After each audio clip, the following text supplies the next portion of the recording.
अच्छा, कुछ चेहरे ऐसे होते हैं जब उनसे बातचीत करने का जब मौका नहीं मिलता, सिर्फ उन्हें देखते हैं तो ऐसा लगता है कि कुछ कह रहे हैं। सो बचपन से जब मैं देखता था टीवी या इस चेहरे को जब भी मैंने देखा तो ऐसा लगता था कि यार ये अगर किसी भी बात को कह देगा ना तो मान ले। शायद ये थिएटर का या रंगमंच का या एक्टिंग का एक ऐसा चीज रहती है जो इतना हमें भरोसा दिला देती है। सो ऐसे ही इस भरोसे के जिंदा दिल एक शख्सियत हमारे साथ बैठे हैं, अनूप सर, जिनके बारे में अगर मैं बताऊं तो लगभग 50 से ज़्यादा फिल्म और 20 से ज़्यादा टीवी सीरियल, 10 से ज़्यादा वेब सीरीज और भी बहुत सारा काम करते रहते हैं। सर बहुत बहुत स्वागत है आपका। और एक ऐसी जगह पे बैठे हैं जहाँ पर बचपन में भी आपका जुड़ाव बना रहा है। सो शुरू करते हैं सर थोड़ा सा, बहुत मज़ा आएगा आपसे बातचीत करके। और क्योंकि हमेशा आपको देखा है और आपके बारे में बहुत एक्साइटमेंट रहती थी कि अगर कभी मौका मिला तो बहुत सारे सवाल पूछूंगा।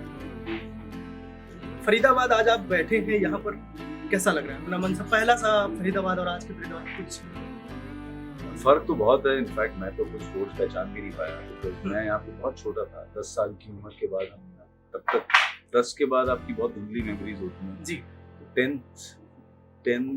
10th क्लास नहीं, 10 साल की उम्र में जो है मैं यहाँ से हम चले गए थे। मेरे फादर की पोस्टिंग हो गई थी, स्टील अथॉरिटी में रहते थे वो, जॉब करते थे।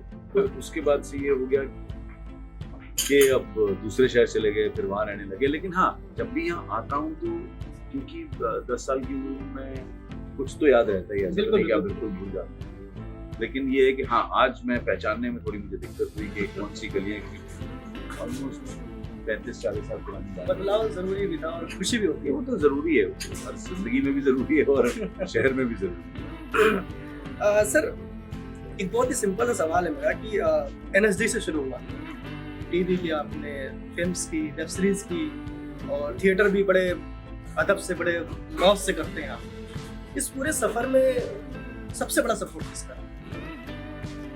देखिए, शुरुआत तो यही होती है कि आपके पेरेंट्स का सपोर्ट बहुत इम्पोर्टेंट होता है, क्योंकि अगर वो एक ऐसी एज होती है जिसमें उनकी परमिशन लेना बहुत जरूरी है और वो सही भी है। और हम तो उस जमाने के हैं जिसमें मतलब आप ये समझ लीजिए कि एक्सपेक्टेशन जो थी और एक्सपोजर जो था इतना कम था कि आज बच्चे खुद डिसीजन लेते हैं तो पेरेंट्स उन पे आंख बंद करके ट्रस्ट करते हैं, क्योंकि उन्हें लगता है कि नहीं यार, बच्चों का एक्सपोजर ज़्यादा है, वो उनसे ज़्यादा जानते हैं। उस जमाने में एक्सपोजर नहीं था तो पेरेंट्स को डाउट रहता था कि यार ये जो कह रहा है ये पॉसिबल भी है या नहीं। लेकिन तो वही है, सबसे पहले तो उनका सपोर्ट रहा जो उन्होंने, मैं तो LLB कर रहा था और मुझे लॉयर बनना था। लॉ छोड़कर जो है मैं चला गया NSD में, तो ये उनका ही सपोर्ट है कि उन्होंने अलाउ कर दिया। तो मेजर सपोर्ट तो उनका ही रहा। उसके बाद तो फिर जिंदगी सिखा देती है। आज आपका मैं वीडियो देख रहा था नीलेश जी के साथ, तो मुझे लाइफ में पहली बार पता चला कि वाकई में अच्छा NSD में जाने के लिए प्रोसीजर वाकई में क्या होता है। नीलेश जी के साथ मेरे काफी अच्छे संबंध हैं, उनके साथ उन्हें काम करने का भी मौका मिला मुझे, तो बहुत खुशी हुई। मुझे लगा कि हाँ यार, शायद ये हमें नहीं पता, जो आपने एक पूरी डिटेल बताई कि उसका क्या प्रोसेस होता है, तो वो काफी जुड़ाव एक बना देता है। सर ये शायद एक मानसिकता भी है और एक आर्टिस्ट का ख्वाब भी होता है कि जब आप एक्टिंग फील्ड में आते हैं तो आपका टारगेट होता है कि मुझे फिल्म करनी। आपका भी होगा जहाँ तक मुझे लगता है। इसी देखिए क्या होता है, एक्टिंग करने के बाद एक स्टेज ऐसी आती है क्योंकि एक्टर वही बनता है जो पैशनेट होता है इस जॉब को लेकर, क्योंकि ये कोई उस तरह का काम नहीं है जो आप पढ़ाई लिखाई करके, जो आपने सोचा कि आप पढ़ाई लिखाई एक्टिंग की भी है, राइट, लेकिन ये वो वाले शौक है जो अगर आपके दिल से आवाज आती है ना, तभी आप यहाँ पर टिक पाएंगे और लंबे समय तक इसका सफर कर पाएंगे। तो जब आप एक्टर बनने चाहते हैं तो सबसे पहले तो ये होती है ना कि भाई आप काम भी करें और ज्यादा से ज्यादा लोग आपका काम देखें। तो आप रंगमंच की अपनी एक सीमा है, टीवी की अपनी एक सीमा है, फिल्म की अपना है, आप चाहते हैं कि आप सब जगह देखें, राइट, ताकि क्योंकि एक एक्टर की इच्छा यही होती है कि सिर्फ ये नहीं कि वो सड़क पे चल रहा है और लोग उसे पहचाने, वो तो एक बाय डिफॉल्ट आपकी लाइफ में आ जाता है कि आप एक्टर हैं तो लोग आपको पहचानते हैं, लेकिन आपका काम अप्रिशिएट, आपका काम देखा जाता। तो मेरा भी वही था, ऐसा कोई टारगेट नहीं था और ना हमारे पास कोई फिल्म फैमिली का सपोर्ट था, ना हमारे पास कोई ऐसा सपोर्ट था जो हमें कोई लॉन्च कर सके। तो बस ये है कि बहती नदी में चलते चलते चलते चलते तैरना सीख गए और कर लिया। और आर्टिस्ट की लाइफ भी ऐसी है कि तैरना सीख गए और अच्छा लगने लगा, खुश हैं आप? जी बिल्कुल। आपके इंटरव्यू में एक बहुत अच्छी मैं बात सुन रहा था और मुझे बहुत अच्छा लगा, मैं आपसे जिक्र करूंगा उसका कि क्या होता है कि एक एक्टर को कंपेयर नहीं करना चाहिए। एक आपने बात की थी कि मेरे जूनियर है, मेरे से बहुत ज़्यादा सक्सेसफुल है, मेरे सीनियर है या मैं हूँ, तो मुझे बहुत अच्छी लगी और मुझे अपनी लाइफ में लगा कि यार ये बात बहुत सीखने वाली है कि कभी ज़रूरी नहीं कि आपसे छोटा है तो आपसे बहुत आगे निकल के आप क्यों नहीं पहुँच पाए। कुछ कहना चाहेंगे इसमें? ये बड़ा सिंपल फॉर्मूला है यार लाइफ। मैं हमेशा कहता हूँ कि हमारे अंदर जो ये इमोशंस हैं, फ्रस्ट्रेट, जलन, गुस्सा, ये नॉर्मल है। ये इसमें अगर आपको गुस्सा आता है, अगर आप किसी से जलन होती है और अगर आप फ्रस्ट्रेट होते हैं अपने काम को ना कर पाते तो वो इमोशन गलत नहीं है। गलत वो है कि जब उसकी डिग्री आप बढ़ जाती है। जब तक चीजें कंट्रोल में है तब तक अच्छी बात है। तो मैं अगर कहूँ कि यार मुझे जलन है कि वो मुझसे आगे निकल गए तो मैं क्या करूँगा भाई, मैं मेहनत करूँ, मैं नर्वस के बराबर जाऊँ, बहुत अच्छी बात है। मैं फ्रस्ट्रेट हो रहा हूँ कि यार मेरा काम नहीं हो पा रहा, लेकिन ठीक है मैं दोबारा ट्राई करूँ, तो बहुत अच्छी बात है। आपको गुस्सा आ रहा है कि यार जो मैं करना चाहता हूँ वो कर नहीं पा रहा हूँ, लेकिन क्या कमी है, मैं उस कमी को खोजता हूँ और फिर उस कमी को ठीक करके तो वो गुस्सा आना चाहिए। तकलीफ तब है जब आप अपने आप को इंटरनली इमोशनली नुकसान पहुंचाते हैं। मैं हमारे फील्ड के बारे में ये बात सिर्फ और सिर्फ इसलिए कहता हूँ क्योंकि ये एक नॉन स्पेशलाइज्ड फील्ड है, जिसका मैं एग्जांपल हमेशा इस तरीके से देता हूँ कि भाई एक डॉक्टर बनने के लिए, सर्जन बनने के लिए सालों साल की पढ़ाई करनी पड़ती है, तब वो डॉक्टर सर्जन बनता है। एज एन एक्टर मैं ये उठ के नहीं कह सकता हूँ चलो यार 5-6 साल फिल्मों में बहुत काम कर दिया, कल से मैं थोड़ा सा सर्जरी करना नहीं कर सकता। लेकिन एक सर्जन, एक डॉक्टर 10 साल डॉक्टरी करने का बोले यार बहुत बोर हो गया, रोज सुबह हॉस्पिटल जाओ, सर्जरी करो। यार मैंने कॉलेज में बहुत अच्छा एक्टर था यार, मैं 2-4 साल एक्टिंग कर, वो ये कर सकता है। तो ये फील्ड एक नॉन स्पेशलाइज्ड फील्ड है। इस फील्ड में भी लोग पढ़ाई लिखाई करके आते हैं, लेकिन यहाँ पर आने के लिए कोई ऐसा जरूरी नहीं है कि आपने एक्टिंग की पढ़ाई की होनी चाहिए। हर आदमी को मौका मिल जाता है। हर एक्टर जो है सक्सेसफुल हुआ है या बहुत अच्छा एक्टर है, जरूरी नहीं कि वो पढ़ते हैं। तो इसलिए मैं कहता हूँ कि ये नॉन स्पेशलाइज्ड फील्ड है, इसलिए इसमें ये खतरा हमेशा रहता है आपके फ्रस्ट्रेट होने का। अरे यार वो तो मुझसे बकवास एक्टर है, वो सक्सेसफुल है। क्योंकि हमारे इस फील्ड में सक्सेसफुल होना और टैलेंटेड होना ये दो अलग अलग बातें हैं, ये एक बात नहीं है। तो जो अगर कोई सक्सेसफुल है तो इसका मतलब ये नहीं कि वो बहुत टैलेंटेड था वो इसलिए सक्सेसफुल है, या जो बहुत टैलेंटेड है वो सक्सेसफुल होगा ही होगा, इस बात की भी कोई गारंटी नहीं। तो मैं हमेशा ये कह रहा हूँ कि इस फील्ड में आने के लिए आपको अपने दिमाग को, अपने दिल को बहुत मजबूत करके रखना पड़ता है और आपका फोकस क्लियर होना चाहिए। आपको कुछ, इसीलिए कहते हैं ना कि इस फील्ड में मेडिटेशन, संयम, काबू, पेशेंस वो क्यों जरूरी है, क्योंकि यहाँ पे ऐसा होता है।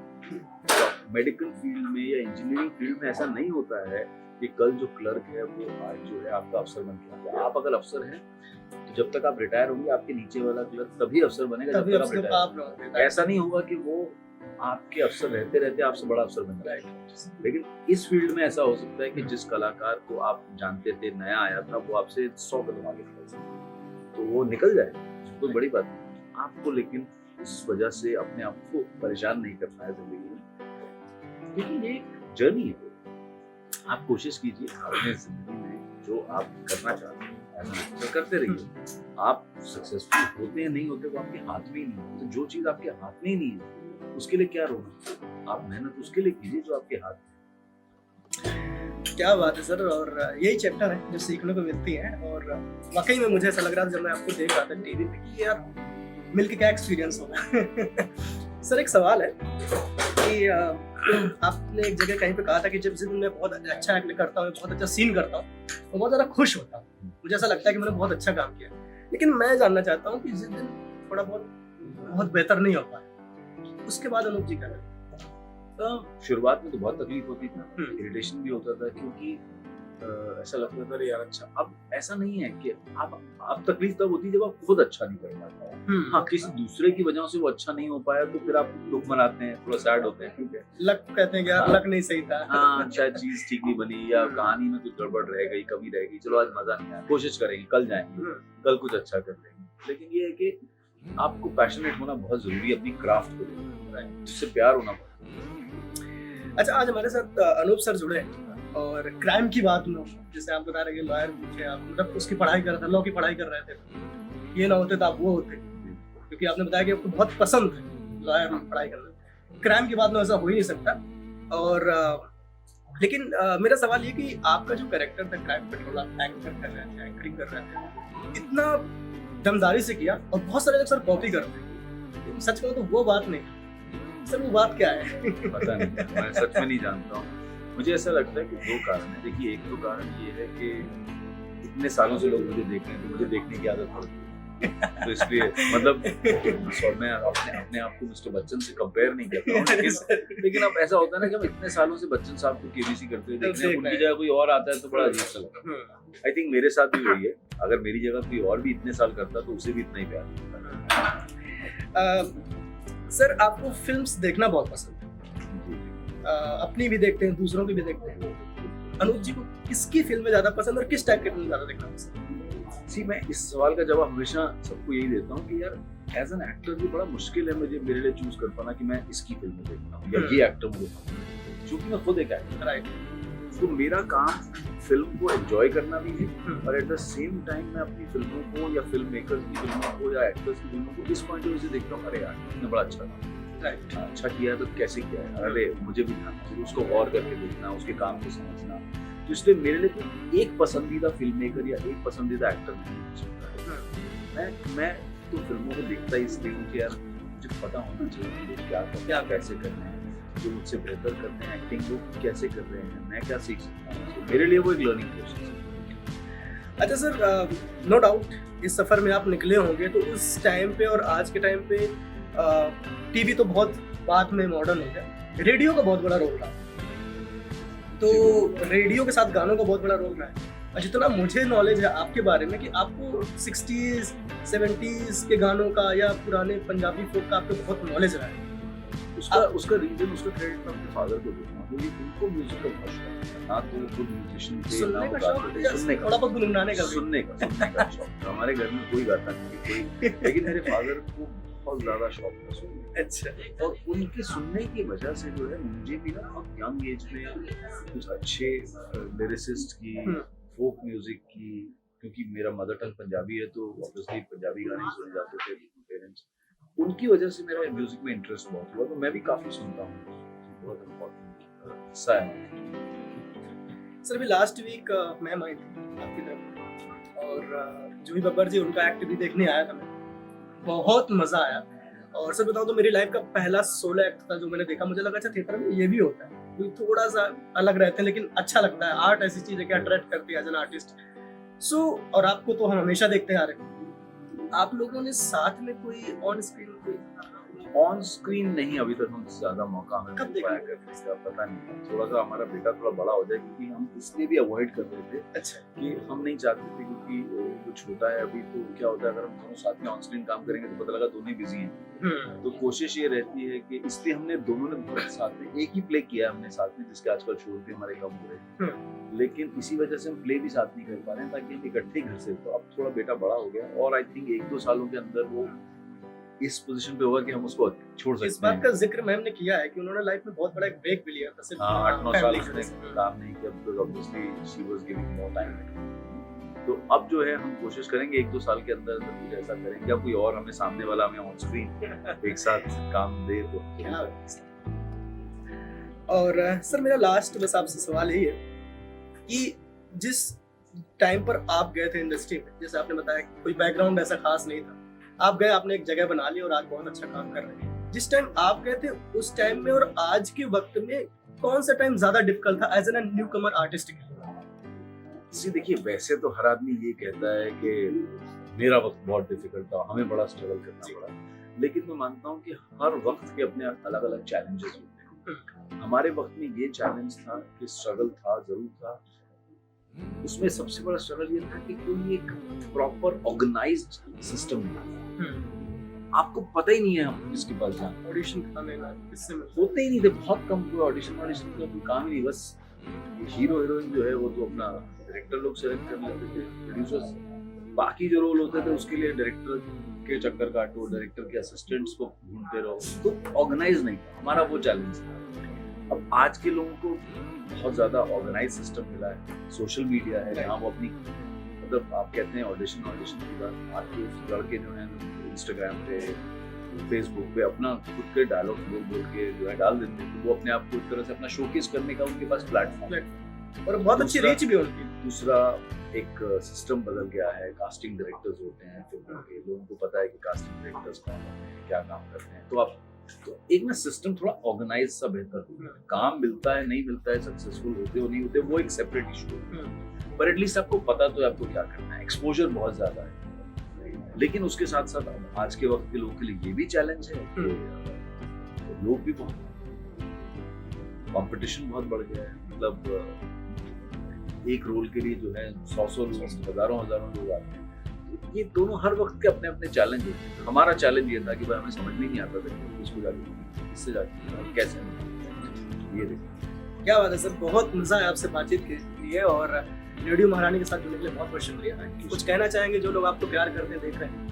बस यही कहना चाहता हूँ कि मेरे बालों में ज़्यादातर लोग हमेशा ही जानना चाहते हैं कि हिंदी एक्टर बनना चाहते हैं तो क्या करें। मेरा बस एक ही सजेशन है, जो भी आप एक्टर बनना चाहते हैं वो लोग, क्योंकि मैं सिर्फ एक्टिंग से रिलेटेड एडवाइस दे सकता हूँ, वो ये है कि पहले अपने आप से एक सवाल जरूर पूछिए कि क्या मैं सचमुच इस क्राफ्ट से प्यार करता हूँ? क्या मैं इस क्राफ्ट में अगर सक्सेसफुल नहीं हो पाया तो क्या मैं फिर भी इससे प्यार करता हूँ?